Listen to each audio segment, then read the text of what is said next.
Olá! Hoje o Conexões fala um pouco da humanização no tratamento de pessoas com problemas psiquiátricos.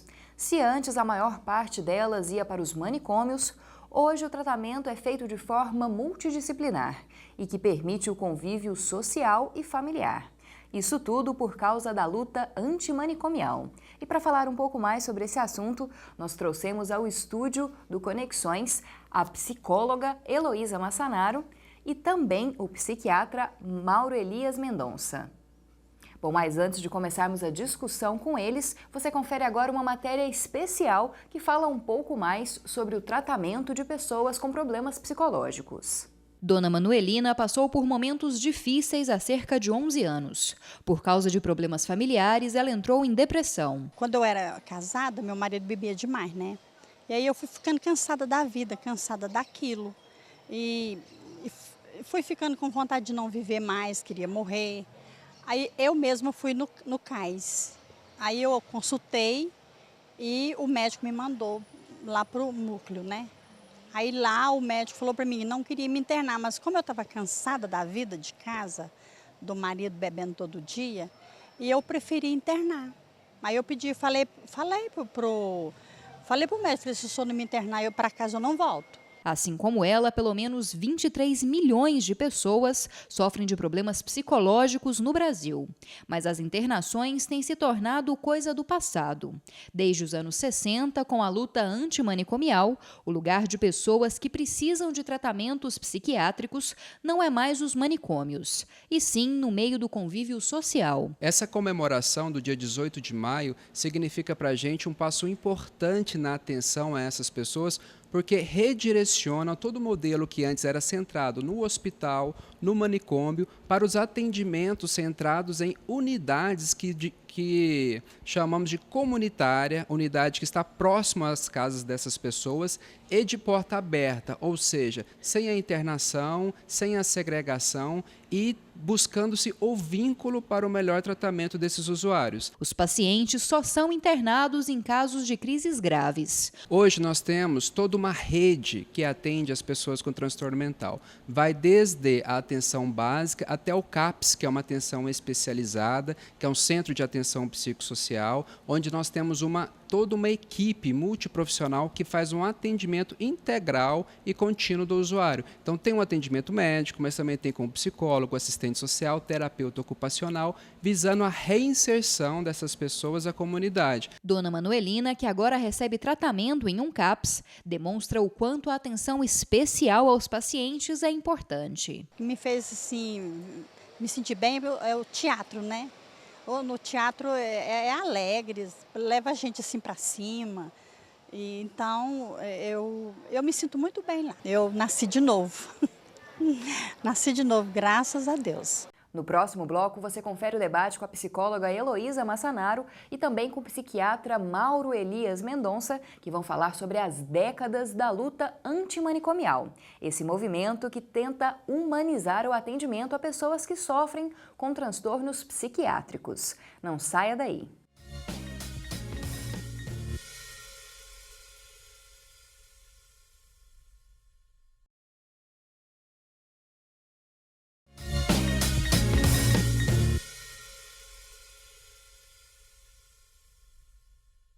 O tema de hoje do Conexões é o Dia de Luta Antimanicomial, que foi comemorado no dia 18 de maio. Para falar sobre a luta antimanicomial, estão aqui no estúdio a Heloísa Massanaro, que é psicóloga, e também o Mauro Elias Mendonça, que é psiquiatra e psicoterapeuta. Bom, Mauro, a gente falou muito da questão de, no primeiro bloco, de retirar essas pessoas de um sistema fechado, incluí-las na sociedade, mas isso, pelo menos nas últimas décadas, parecia muito complicado, né? As pessoas com problemas psicológicos eram muito estigmatizadas, havia um preconceito muito grande, em certa medida, medo dessas pessoas, desconhecimento sobre esses problemas. Isso ainda persiste? A pessoa que tem transtornos psicológicos ainda tem dificuldade de interagir na sociedade, de permanecer com os familiares? Então, Camila, nós costumamos dizer que de médico e louco todo mundo tem um pouco. Então, a loucura, o sofrimento mental, ele é algo do cotidiano de todos nós, das nossas famílias. Mas existe uma lógica na sociedade de tentar afastar e excluir aquilo que não não está sendo olhado de frente. Então nós, por exemplo, olhamos a violência como algo da periferia. São os pobres que são violentos, são as pessoas que moram nas periferias, nas favelas, a violência está lá.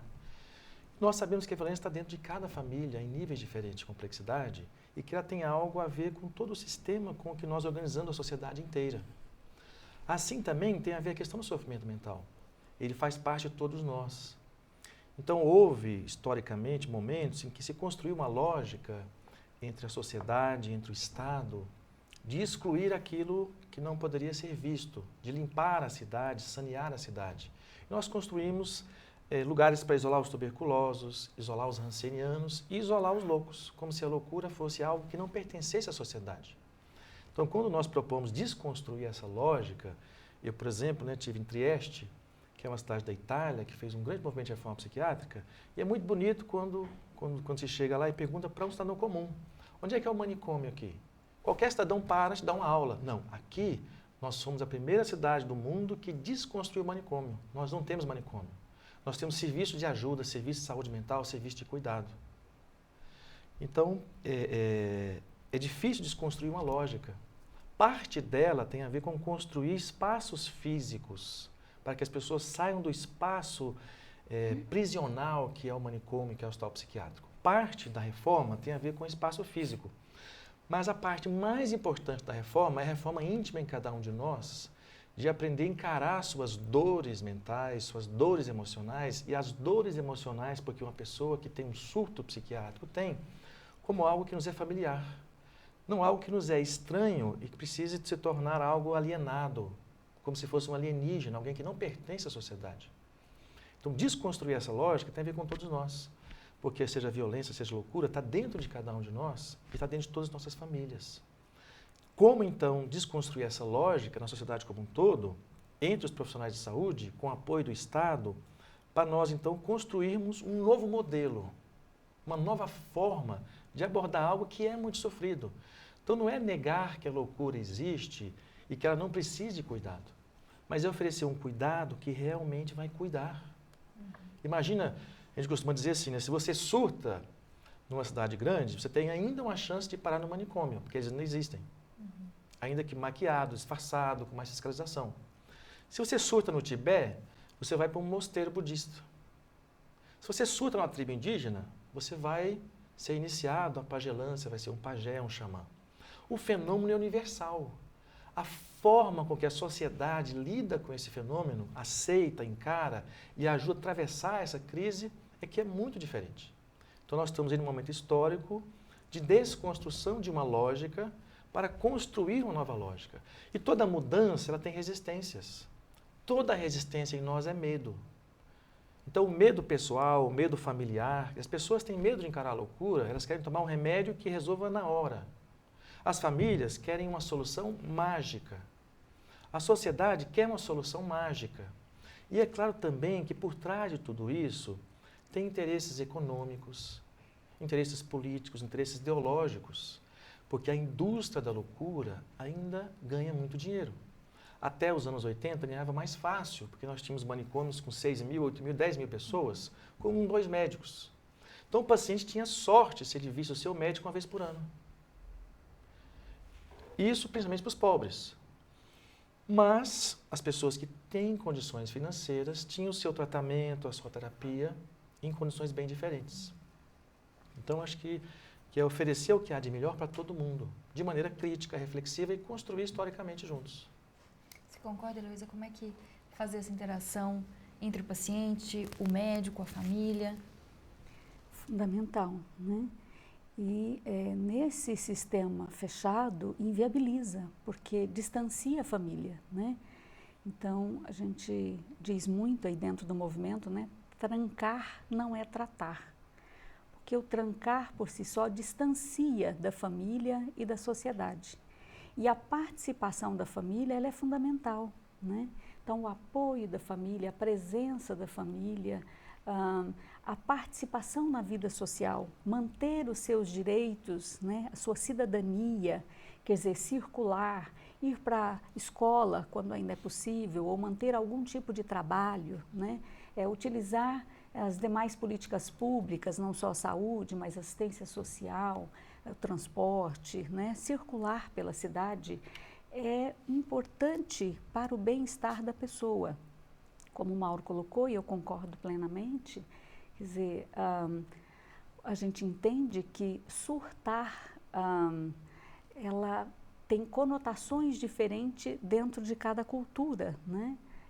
E para a gente aqui, nós temos entendido dentro do campo da saúde, né? E lidado dentro de unidades de saúde. Então é preciso que essas unidades elas sejam o mais próximo possível de um espaço aberto, de um espaço que comunica com a cidade, né? Que ofereça recursos não só da saúde, mas também da cultura, do esporte, da educação, enfim, né? Que circule na cidade e que articule com esses outros recursos. Daí a importância de que a equipe seja uma equipe de saúde ampla, né? Com profissionais de diversas categorias, enfermeiro, psiquiatra, psicólogo, assistente social, arte-terapeuta, musicoterapeuta, né? E que faça parte dessa rede serviços como, por exemplo, o Centro de Convivência. Eu tenho pensado muito no Centro de Convivência, temos conversado muito a nível nacional sobre a potência desse instrumento. Outrora a gente já conversou bastante sobre CAPS, que é o Centro de Atenção Psicossocial, que recebe, né, com profissionais da área da saúde. O Centro de Convivência, ele trabalha com profissionais da cultura e do esporte e lazer. E ele trabalha mais a cidadania, né? Ele propicia maior autonomia, ele inclui o sujeito em todo tipo de discussão. Na saúde, o nosso esforço é enorme, às vezes, para tentar ouvir o paciente e considerar o seu entendimento, a sua postura, o que ele acha, né, que lhe faz bem. Às vezes a gente tem dificuldade de ouvir o paciente, né? Então a gente exclui muitas vezes ele do próprio tratamento. E no Centro de Convivência não, a gente percebe que ele escolhe e decide, ali ele é um artista. Ali ele pode surtar e produzir dentro do seu surto de forma acolhedora, né? Então eu penso que com os CAPS 3 eles vão se envolver cada vez mais nos processos de saúde e a gente vai precisar cada vez mais do Centro de Convivência como forma de oferecer esse espaço de circulação e de produção, né? Acho que o sujeito precisa se sentir produtivo. Produtivo, né? Isso. Que possa expressar e não apenas ser contido na sua loucura, mas que ele possa expressar o que ele tem de bom. Muitas vezes nós damos muito valor a identificar a doença e tratar a doença. E nos esquecemos que todo mundo que tem doença tem saúde. E nós podemos estimular o lado saudável, promover o lado saudável. Isso é promover saúde. Mas ainda o modelo nosso na saúde como um todo é identificar a doença e tratar a doença. Nós falamos em promover saúde, mas ainda fazemos muito pouco perto daquilo que acreditamos que é promover saúde. Outra coisa importante, né, Luísa, é que assim, por mais que nós façamos uma grande expansão dos CAPs, que são os serviços de saúde mental hoje principais, né, junto com o centro de convivência, com residências terapêuticas, eles nunca vão dar conta sozinhos de lidar com esse fenômeno. Mesmo no campo da saúde, nós temos a atenção básica, né, estratégia de saúde da família, que foi concebida para atender a pessoa como um todo, por inteiro. Mas os nossos profissionais ainda não estão capacitados e não estão no cotidiano atendendo como um todo. Ainda veem só a parte física. E repetem prescrições ou encaminham para o serviço de saúde mental. Então é preciso também desconstruir essa lógica que o fenômeno mental, ele é só dos profissionais de saúde mental. Quer dizer, ele é da sociedade, é da família, é dos profissionais de saúde como um todo. Um exemplo aqui, por exemplo, eu fiz uma pesquisa, né, aqui em Goiânia sobre servidores públicos municipais da Prefeitura de Goiânia. Mais de 20% da carga de afastamento do trabalho entre os servidores municipais de Goiânia são por transtornos mentais. Mais de 20% da carga de afastamento. Então, mesmo que você tenha psicólogos, arteterapeutas, psiquiatras, nunca nós vamos ter profissionais de saúde especializados para atender todo mundo com sofrimento mental. Então, é preciso que isso se torne algo mais familiar, que nós possamos desconstruir esse estigma. Porque antigamente, assim, se você procura o psiquiatra, o psicólogo, você é louco. Se você é louco, você não presta, porque essa foi a lógica construída. Quem é louco não presta, não produz, não tem direito, não tem poder, não é nada, não existe. Até tutelado por alguém, porque ele não existe enquanto cidadão, enquanto pessoa. Oi, Luísa, para uma família que ou para uma pessoa que se sente com problemas, que precisa procurar tratamento, quais são os caminhos que essa pessoa deve seguir, quais os tratamentos que ela vai ter acesso no serviço público? Então, antes, só completando uma ideia aqui, eu queria lembrar que centro de convivência a gente só tem um em Goiás. Então, acho que assim, quero chamar a atenção para a potência desse serviço e para a importância de implantar outros. A gente só tem um em Goiás que fica em Goiânia, né? Em outros estados nós já temos experiências que mostram, por exemplo, em Belo Horizonte, pelo menos um em cada distrito sanitário, articulando com outros recursos da rede, né? Então, você me perguntava sobre como uma família pode dar entrada na rede, né? Então, ela pode buscar esse atendimento na atenção básica, né? Nos serviços mais próximos da casa das pessoas. Elas podem buscar a equipe de saúde, né? Para evidenciar aí a necessidade de um acompanhamento ali mesmo, se é no início, se tem alguma coisa, algum vínculo já com a equipe, pode começar o atendimento ali mesmo. Se é uma questão de uso abusivo de drogas, né? Seja no início o uso de álcool, maconha, alguma substância que já preocupa a família, pode dar início ali na atenção básica. Havendo necessidade, essas equipes vão encaminhar então para os centros de atenção psicossocial, né, da região. Hoje, 4 para adultos, eles responsabilizam por 1/4 da cidade geograficamente, né? A gente trabalha muito com a questão geográfica por conta da questão da circulação, para facilitar o acesso, né? Então, são indicados. Mas se as pessoas procurarem diretamente ao CAPS, também são atendidas, né? Então, as pessoas podem ser atendidas e darem continuidade lá ao atendimento de acordo com a necessidade, seja para atendimentos semanais, seja para 2, 3 vezes por semana. Às vezes também, depois que o CAPS atende, percebe que não há necessidade de uma frequência, né, ou da atenção de uma equipe multidisciplinar. Às vezes é uma questão mais focal. Se é uma questão para ser trabalhada especificamente com o psicólogo, vai para a rede, que está na atenção básica. Se é alguma coisa específica para manutenção de uma medicação, também vai para o ambulatório municipal de psiquiatria. Então, a gente tem uma rede que começa na atenção básica ou nos CAPs. A gente vai para mais um intervalo e você confere o final desse debate a respeito da luta antimanicomial no próximo bloco.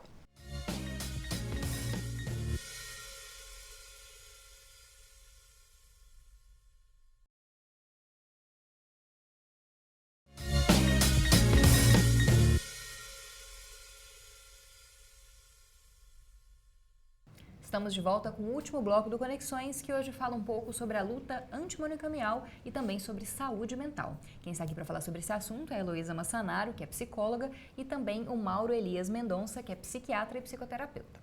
Bom, Heloísa, você falou um pouquinho no último bloco em relação aos dependentes químicos. Eles são tratados pelo mesmo sistema que as pessoas com transtornos psiquiátricos. E atualmente existe uma vertente que acredita que a internação compulsória, principalmente para aquelas pessoas que têm um vício grave em drogas muito pesadas, como é a questão do crack, que é um grande problema nacional, que seria uma forma de tratamento. Como é que vocês que aderiram a essa luta antimanicomial, a essa ideia de inserção do paciente, dessa relação com a família, percebem essa questão da internação compulsória? Não seria um retrocesso ou, nesses casos, ela seria indicada? Então, Camila, acho que essa é uma questão que merece uma outra discussão, né? Mas, de fato, a internação compulsória, ou seja, sem que o sujeito deseje, ela já prejudica um tanto o trabalho que se poderia fazer com essa pessoa, né? Um trabalho de conscientização, trabalho de participação, né, no próprio empenho em se cuidar, enfim, construir um projeto de vida, né, e administrar, né, o uso, enfim, de uma forma que ela possa ir reduzindo danos e produzindo qualidade de vida, né. Essa discussão, eu acho que assim, ela é bastante ampla, né, e é importante que a gente faça ela de forma multidisciplinar, porque a gente tem muito também aprender, a inventar, né? Quer dizer, a política de saúde mental muito recentemente incluiu essa questão, né? Álcool e drogas, nos seus debates, na sua discussão e no próprio cuidado. Em Goiânia a gente tem CAPs que atende transtorno mental e outros CAPs, dois outros CAPs que atendem pessoas que fazem uso abusivo de álcool e outras drogas. Chamados CAPs AD, né? Isso, os CAPs AD, mais conhecidos, né, Maura? Facilita. Então, penso que é uma questão assim, que a gente precisa compreender um pouco, né, como é que a gente compreende a droga na sociedade. Né? Uma coisa que só pincelando, né, Camila, eu concordo com a Luísa, que é um tema muito profundo, mas assim, uma política que nós estamos tentando fazer, vamos combater o crack. O crack não existe para ser combatido. Como é que você vai combater a droga? Nós precisamos ajudar as pessoas em sofrimento. Porque se a vida não está uma droga, para que vai usar uma droga? Só que tentar resolver o problema de maneira compulsória, involuntária, autoritária, é como tentar apagar com a borracha, botar debaixo do tapete. Então, geralmente, onde tem alguém na família que sofre com a dependência química, existe um sofrimento familiar. E um é protagonista de um sofrimento familiar. Então, geralmente, existe uma codependência velada. Uma dinâmica muito comum é que se a pessoa que é dependente químico, ele melhora, alguém na família adoece. Porque a família está em estado de sofrimento. E todos os nossos sintomas têm valor de comunicação. Se eu gripo, alguma coisa está acontecendo com a minha imunidade.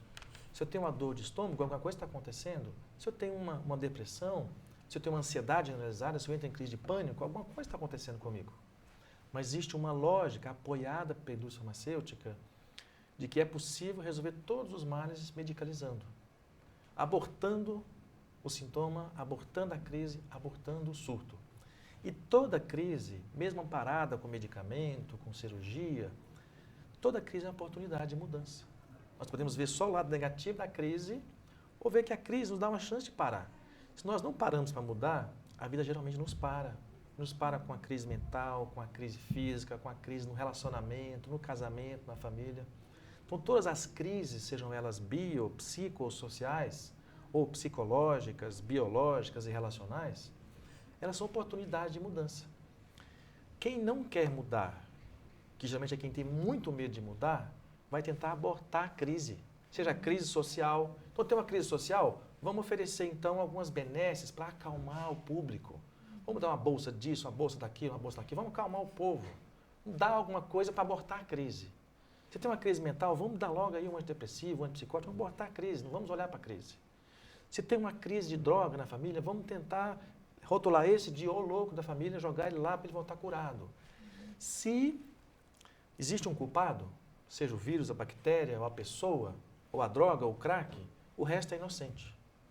Se nós não temos nenhum culpado, todos nós somos responsáveis por tudo que acontece comigo, com a minha família, com a minha cidade, com a minha sociedade. E se todos somos responsáveis, qual que é a minha parcela de responsabilidade? No meu problema físico, no meu problema mental, no meu problema relacional, no nosso grande problema social, que é o que nós estamos fazendo com a sociedade.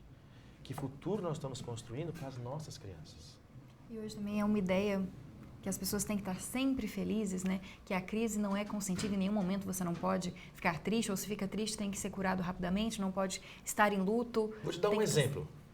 Terminei um namoro. Ao invés de eu chorar e viver o luto do namoro, vamos pra balada, beijando na boca, esquece, passa por cima, não vive luto não sofre não, porque ninguém pode sofrer.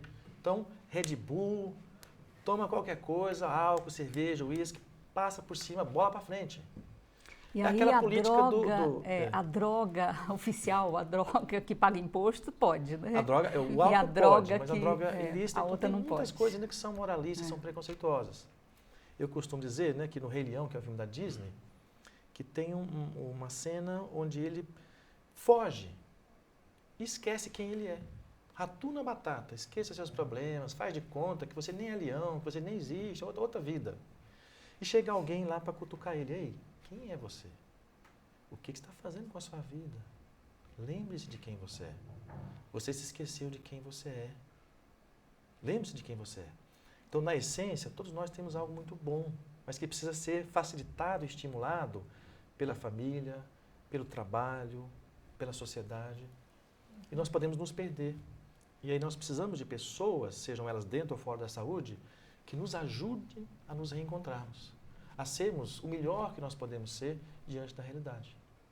É um problema muito aliado também, às vezes, com problemas psiquiátricos ou uso de drogas, são as pessoas que, por algum motivo, vivem nas ruas. Existe um atendimento específico para essas pessoas, Heloísa? Um acompanhamento com essas pessoas? Então, a gente tem o consultório de ruas, né?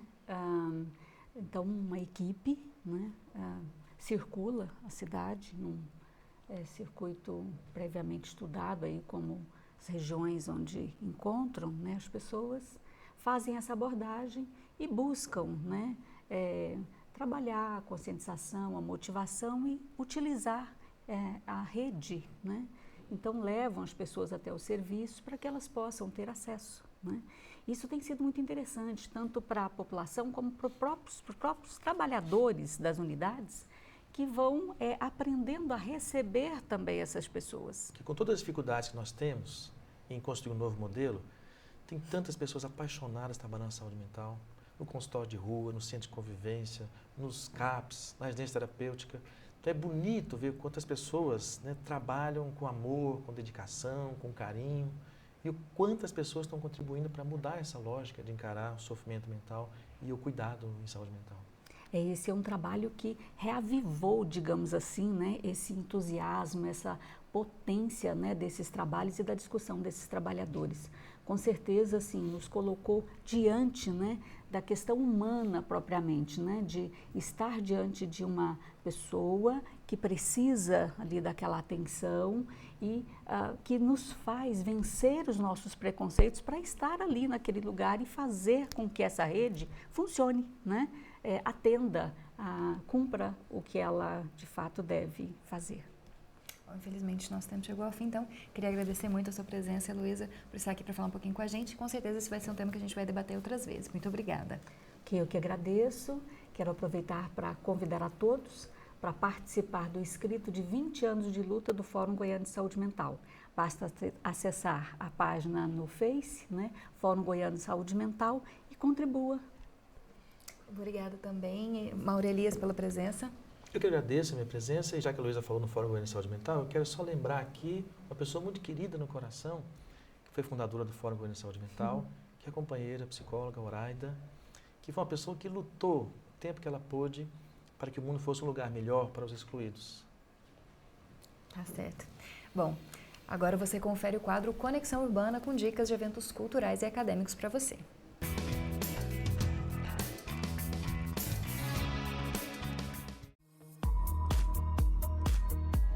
Já está aberta a Mostra de Arte Urbana Brasil Central. Durante os mais de 2 meses de exposição, será possível conferir o trabalho de 30 artistas, dentre grafites, intervenções, performances e artes circenses. Todas as atividades da mostra ocorrem no Centro Cultural Oscar Niemeyer. A entrada é franca. A Bolsa de Publicações Hugo de Carvalho Ramos recebe inscrições para os gêneros ficção e poesia até o dia 16 de junho. A bolsa, promovida pela União Brasileira de Escritores Seção Goiás, é patrocinada pela Secretaria Municipal de Cultura e tem como finalidade descobrir obras inéditas de autores goianos. As obras escolhidas vão receber uma premiação de 20 salários mínimos. Os interessados devem enviar os seus trabalhos para a sede da UBE Goiás, das 8h30 às 11h30 da manhã e das 2h às 5h30 da tarde, pagando uma taxa de inscrição no valor de R$ 50 por trabalho.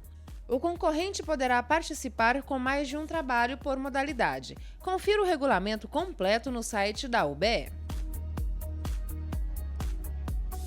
Em comemoração aos 14 anos do coletivo Magnífica Mundi, ocorre até o dia 12 de junho a Jornada Magnífica, Jornalismo, um Livre Compartilhar. Durante a jornada são realizados ciclo de debates, mostra latino-americana de cinema popular, oficinas criativas, exposições fotográficas e programação diária de programas radiofônicos. As atividades ocorrem na Faculdade de Informação e Comunicação da UFG. Veja a programação completa e faça a sua inscrição pelo site.